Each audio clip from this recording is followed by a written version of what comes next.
দৈনিক কালের কণ্ঠ পত্রিকায় অন্তরালে জোট নিয়ে দৌড়ঝাঁপ শিরোনামে একটি সংবাদ প্রকাশ করা হয়। সেখানে বলা হয়, দেশ এখন নির্বাচনমুখী। রাজনৈতিক দলগুলো যার যার মতো ভোটের মাঠ দাপিয়ে বেড়াচ্ছে।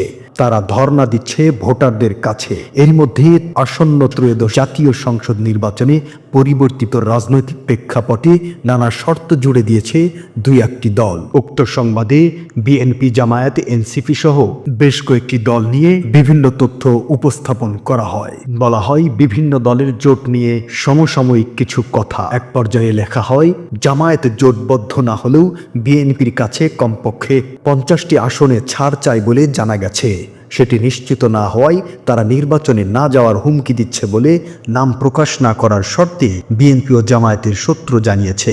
দৈনিক কালের কণ্ঠ পত্রিকার প্রথম পাতায় অন্তরালে জোট নিয়ে দৌড়ঝাঁপ শিরোনামে প্রকাশিত প্রতিবেদনে বাংলাদেশ জামায়াতে ইসলামীর বিরুদ্ধে যে অসত্য তথ্য উপস্থাপন করা হয়েছে তার তীব্র নিন্দা ও প্রতিবাদ জানিয়েছে বাংলাদেশ জামায়াতে ইসলামীর সহকারী সেক্রেটারি জেনারেল এবং কেন্দ্রীয় প্রচার ও মিডিয়া বিভাগের প্রধান অ্যাডভোকেট এহসানুল মাহবুব জুবায়ের। তিনি বলেন, দৈনিক কালের কণ্ঠ পত্রিকার উক্ত প্রতিবেদনে জামায়াত বিএনপির কাছে কমপক্ষে 50টি আসন চাই বলে জানা গেছে মর্মে যে বক্তব্য প্রচার করা হয়েছে তা সম্পূর্ণরূপে ভিত্তিহীন, মনগড়া ও উদ্দেশ্য প্রণোদিত।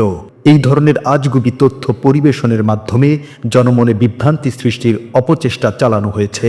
বাস্তবতা হলো, বাংলাদেশ জামায়াতে ইসলামী জোট গঠন নিয়ে বিএনপির সঙ্গে কোনোই আলোচনা করেনি। অতএব 50টি আসন চাওয়ার কথাটি শুধুই হাস্যকর নয়, সম্পূর্ণ মিথ্যাও বটে। তিনি আরও বলেন, কালের কণ্ঠ পত্রিকার মতো একটি জনপ্রিয় দৈনিকের পক্ষ থেকে এ ধরনের অসত্য ও বিভ্রান্তিকর তথ্য প্রকাশ অত্যন্ত দুঃখজনক।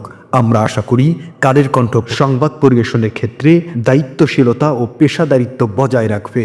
তিনি দৈনিক কালের কণ্ঠ কর্তৃপক্ষকে এ ধরনের ভিত্তিহীন ও বিভ্রান্তিকর তথ্য প্রকাশ থেকে বিরত থাকার আহ্বান জানান এবং অনুরোধ করেন যে তারা অত্র প্রতিবাদটি যথাযথ গুরুত্বের সাথে প্রকাশ করে সৃষ্ট বিভ্রান্তি নিরসন করবেন।